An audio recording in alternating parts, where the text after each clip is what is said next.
1970년대부터 80년대까지는 그야말로 마피아들의 전성시대였습니다. 그들은 노동조합을 주무르며 다양한 산업 전반에 침투해 이익을 챙겼으며, 이를 통해 많은 정치인들이나 정부 고위 관료, 또 판사들과 교류하며 영향력을 발휘했죠. 뒤늦게 사태를 파악한 FBI는 그들을 무너뜨릴 방법을 고민해보지만, 그들의 범죄를 추적하기는커녕 조직의 구성조차 파악하기 힘들었죠.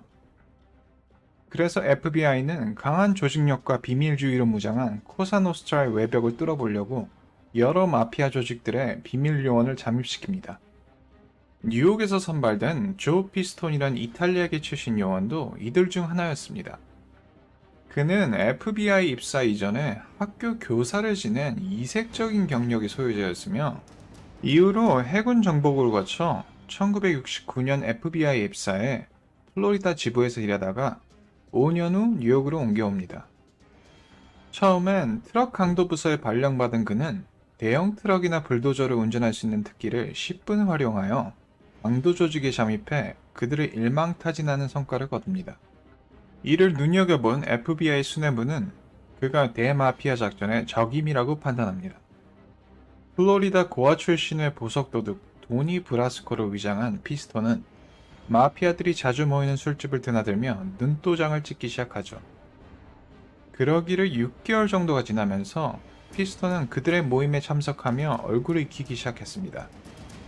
피스톤이 처음으로 발을 담근 조직은 콜롬보 패밀리였는데, 아무래도 타지 출신으로 가장한 인물이다 보니 신뢰를 얻기가 힘들었죠. 뉴욕에서 활동한 조직원들은 거진 전부가 뉴욕 출신이거든요. 픽해봐야 뉴저지 정도? 다른 지방 출신들은 정말 드뭅니다. 한 달이 두 달이 건너면 어디서 뭘 하던 양반인지는 손쉽게 알 수 있다는 거. 그만큼 그들은 각자의 성장 배경을 알고 익숙한 인물들만 조직에 허락했다는 거죠. 오죽하면 마피아들 스스로 This thing of ours, 우리들의 것이라 불렀겠어요.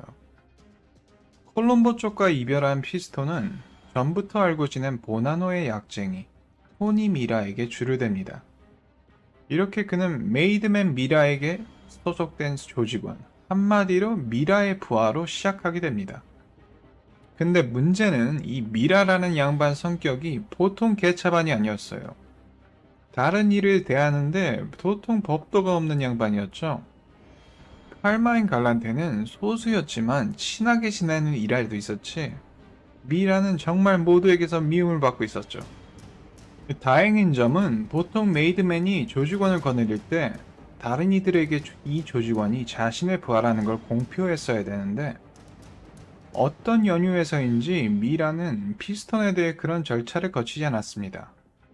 아마 그 역시 출신 배경이 낯선 피스톤을 신뢰하지 않아서겠죠. 그래서 미라가 감옥에 들어가자 피스톤은 어렵지 않게 다른 메이드맨인 벤자민 루지에로로 갈아탑니다. 일명 레프티라 불리는 양반이죠. 레프티와 피스톤은 카포 마이클 샤벨라가 이끄는 조직에 속해 있었지만, 보스 갈란테 사망 후에는 소니 블랙이 샤벨라의 자리를 차지합니다. 피스톤은 몇 년간 레프티와 일하며 가까운 사이가 되었고, 윌리엄스버그에 있는 소니 블랙의 아지트를 들락거리면서부터는 그와도 막역한 사이가 되었습니다. 예상을 뛰어넘는 성과의 가능성을 엿본 FBI 본부에서는 본래 6개월짜리였던 작전을 연장시키고 범위도 확대하기로 하죠. 본부의 지원에 힘입어 피스톤은 밀워키 쪽 요원의 협력을 얻어내고, 보나노 패밀리를 자판기 사업을 빌미로 유인해와 밀워키 조직과의 관계를 밝혀내는 데 성공합니다. 여기서 적잖이 재미를 본 FBI는 이번엔 플로리다에다가 함정을 팝니다. 그들이 노리는 건 플로리다 마피아의 보스 산토 트로피칸테였죠. 그들은 플로리다의 킹스코트라는 클럽을 마련해 레프티에게 슬며시 귀띔을 합니다. 항상 도박빚에 쪼들리던 그는 쉽게 걸려들었고, 이를 카포인 소니 블랙에게 보고하죠. 당시는 3명의 카포들이 패밀리 내에서 거들먹거리던 시기라 이에 염증을 느낀 소니 블랙은 선뜻 플로리다행을 수락합니다. 그는 테니스 코트가 딸린 킹스포트를 보고선 마음에 들어했고, 여기다 불법 카지노를 차리기로 하죠. 하지만 지난번 미러키 건과 마찬가지로 다른 조직의 영역에서 사업을 벌인다는 건 그들의 허락이 필요한 일이었죠. 트로피칸테는 뉴욕에서 드높은 명성을 가진 소니 블랙이기에 선뜻 만나줍니다. 그의 사업 또한 별말 없이 허가해 주었죠. 문제는 이들이 미팅을 가진 장소였습니다. 피스톤이 미팅을 구실로 보트를 하나 빌려왔는데 사실 이 보트가 FBI가 지난 작전에 사용했던 물건으로 이미 언론에까지 노출된 적이 있었죠. FT는 우연찮게 이 보트에 대해서 알아차리지만 피스톤을 깊게 추궁하지 않고 묻어버립니다. 천만다행이었죠. 그들의 카지노가 성황리에 문을 열었지만 벽에 칠한 페인트가 채 마르기도 전에 경찰들이 들이닥쳤습니다. 분명 그들은 뇌물을 받았음에도 불구하고 굳이 밀고 들어와 업장을 폐쇄하고 소니 블랙 일행을 체포해 구치소에 가두었죠. 그것도 트로피칸테의 조직원들이 보는 앞에서 말이죠. 뉴욕의 거물인 소니 블랙에게는 망신도 이런 망신이 없었습니다. 1981년 초 토니 미라가 감옥에서 돌아오자 피스톤은 복잡한 상황에 놓이게 됩니다. 미라는 래프티 밑에서 일하고 있는 도니 브라스코, 즉 피스톤이 자신의 소유라고 주장하는 것이었죠. 물론 미라의 주장은 받아들여지지 않았습니다. 그러자 이번엔 피스톤이 자신의 마약을 판 돈 25만 달러를 훔쳤다고 우기기 시작합니다. 때문에 래프티와 소니 블랙은 미러와 대면해 몇 시간에 걸쳐 논쟁을 벌이게 되죠. 래프티는 물론이고 소니 블랙 역시 피스톤을 시키기 위해 필사적으로 노력합니다.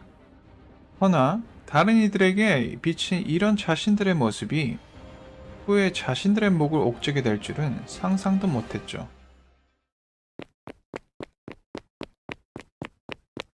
미라와의 논쟁이 잠잠해진 지 2달이 지난 5월경 3명의 카포들이 살해됩니다. 헌데 이 3명 말고도 또 한 명의 인물이 그 장소에 나타나기로 예정되어 있었죠. 그는 바로 소니 레드의 아들 브루노였습니다.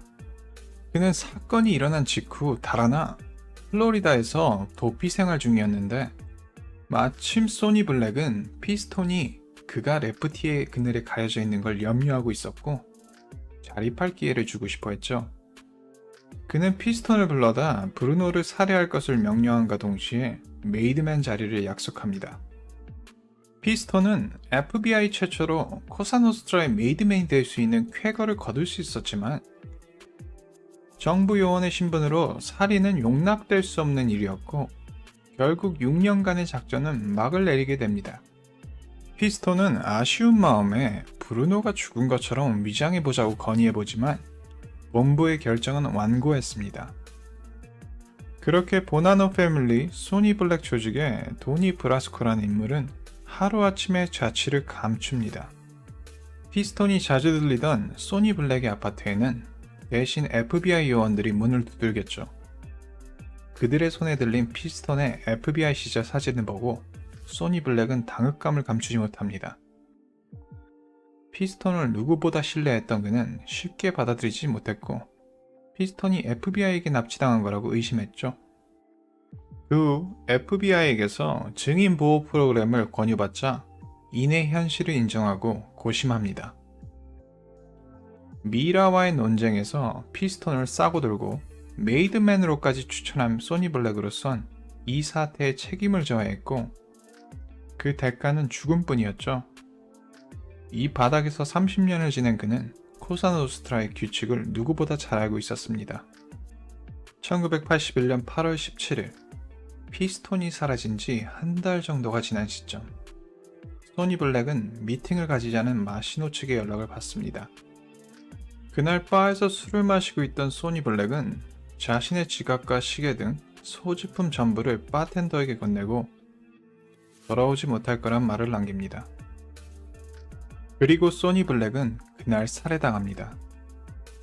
피스톤을 본안으로 끌어온 장본인인 토니 미라도 암살범들을 피하진 못했죠.